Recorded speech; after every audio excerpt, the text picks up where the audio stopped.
Good day, folks. Everything new under the sun. We are in the middle of Bible prophecy happening, end times Bible prophecy happening before our eyes. We are in the last days, as an example, in the days of Sodom and Gomorrah, just prior to the wrath of God coming. And I don't mean that it's going to happen tomorrow, but certainly in months, a couple of years. In the biblical timescale, in the timescale of man, 6,000 years, that's not long. That's like, tomorrow, from the vantage point of God, if you will. The next breath, when that thing happens, and the wrath of God comes upon the earth to deal justice as it should be served to the evil that is in the world. Now, the latest news is about Haniyeh, and he was the Hamas leader, and he was assassinated in Iran. This J Post, Iran's Khomeini orders attack on Israelis, or Israel, I guess, as revenge for Haniyeh elimination. And my screen is dimming. And this could very well lead to World War III, and even Russia says it as much. And when they get to the point of assassinating world leaders, like they tried to, there was a couple European leaders. They tried to assassinate Trump. Israel's assassinating. Now, I'm not saying that this one should or shouldn't have happened. Certainly, he got what was coming to him ultimately. But this is going to lead us into World War III. You can't have this continue to happen.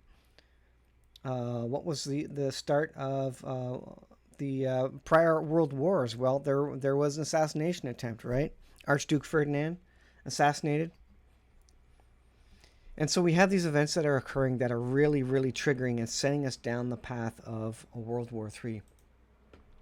This is Zero Hedge. Iran's supreme leader orders direct retaliation strikes on Israel.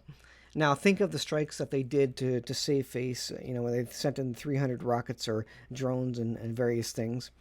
Well, this strike on Haniyeh is going to prompt another significant attempt to show strength and save face, if you will. This is a significant escalation.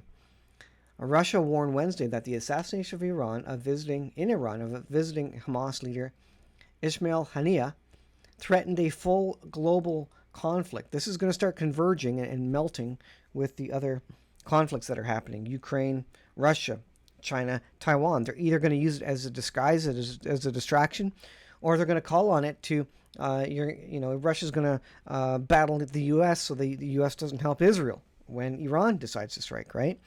So Russia can come support Israel or support Iran and Turkey, or they can simply kind of hold back and distract the United States and Europe and NATO in the background there while Iran does its thing. That could be part of the agreement. We resolutely condemn the attack that led to Mr. Haniyeh's death, the Kremlin spokesman said. We believe such action is aimed against attempts to establish peace in the region. And even the CBC came out and said, you know what, if you want peace, you shouldn't have taken this guy out because he was supposedly negotiating for peace and negotiating for hostage release. Well, how good of a job is he doing? A lot of the hostages are dead now, and they haven't released many of them. And I think Israel at this point, Israel's surrounded by people who hate them, who hate the nation of Israel.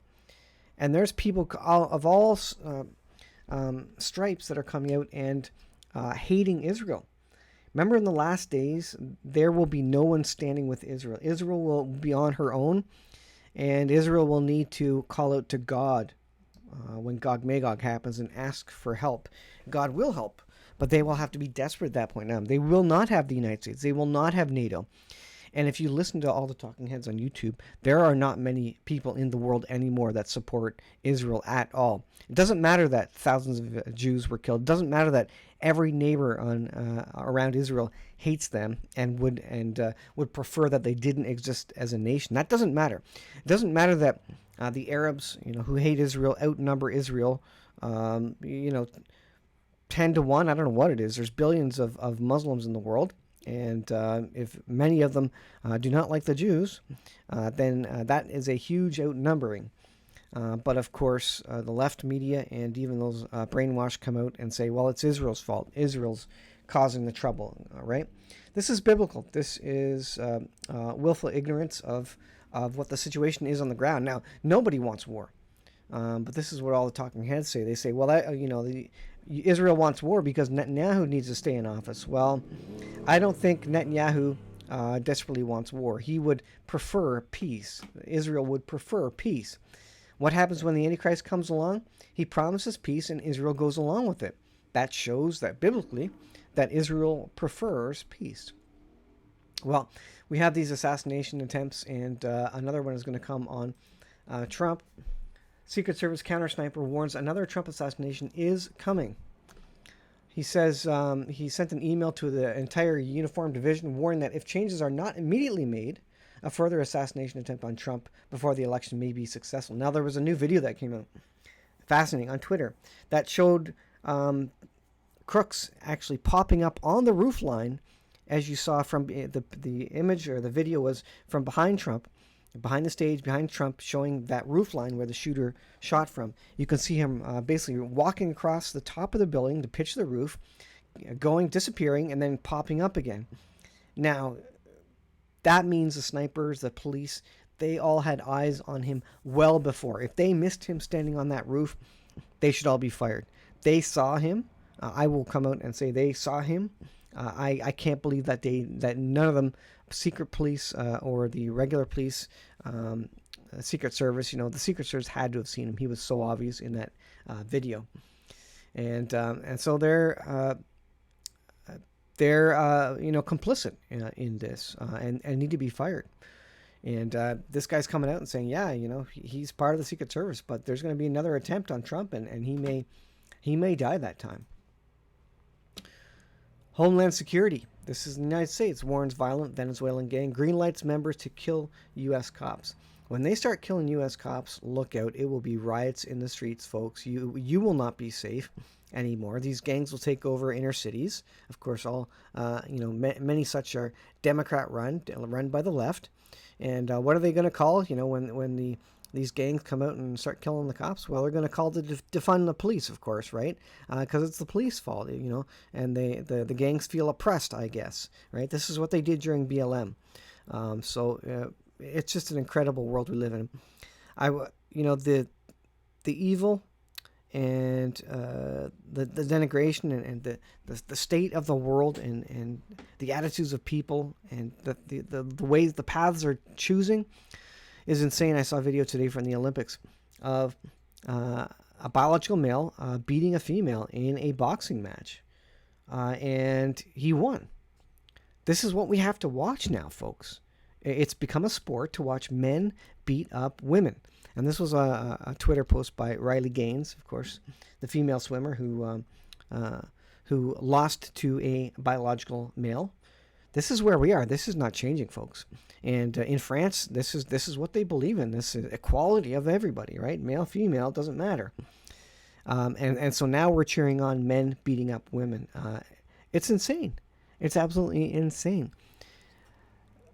I hope you're prepared. Things will get more violent. Things will get more desperate. As we head into World War III, products and services will become fewer and fewer. The shelves will go bare.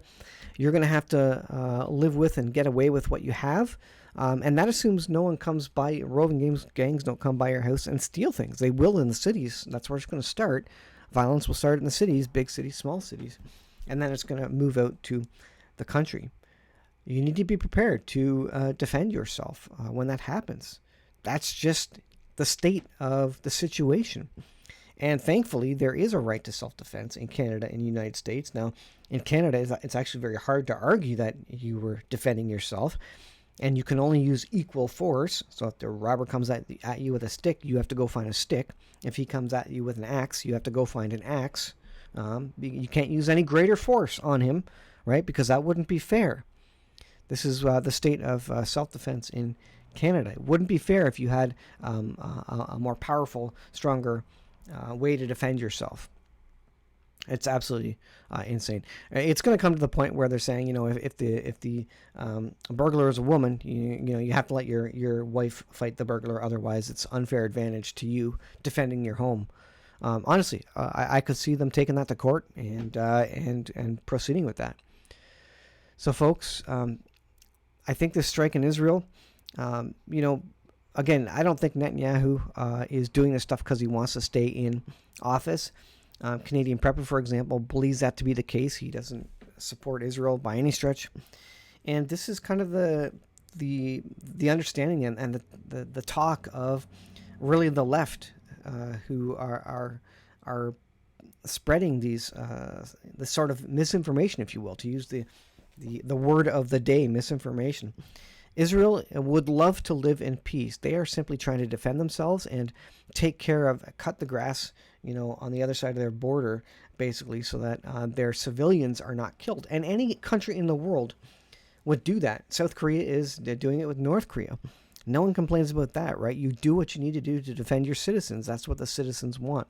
But the whole world is against Israel, and that's a very biblically prophetic thing. We're getting close to the force of the apocalypse, kind of all adding up and coming at the same time. And I think when war breaks out, that's it. The gloves are off. With that, we're going to see economic collapse and famine immediately. And I suggest to you that they're going to blame the economic collapse and the famine on the war. And that way they can blame Russia or China or whomever the bad guy is at the time, right? And at that point, the political leaders then don't take the heat. They're going to distract, and they're going to say it's that guy's fault. It's not that I ran the economy into the ground for the last 10 years, or we as politicians ran the economy into the ground for the last 50 years. No, it's because the bad guy on the other side of the fight, they were the cause of this. This is what happened in World War II, folks, and everything gets reset at that point. So I'm just saying, get prepared. There's a lot of crazy stuff happening. Just go read the news items on Zero Hedge. Go to Twitter. Read the headlines there. It's absolutely insane, the situation of the world and the evil that is in the world. And so that tells me that when every intention and idea of man is evil, just like it was in Noah's day, that's when the wrath of God falls upon the earth. So we got a little ways to go, but we can see it spiraling out of control now in every way of life. So thanks for watching. I'll leave it there. We'll see you in the next video.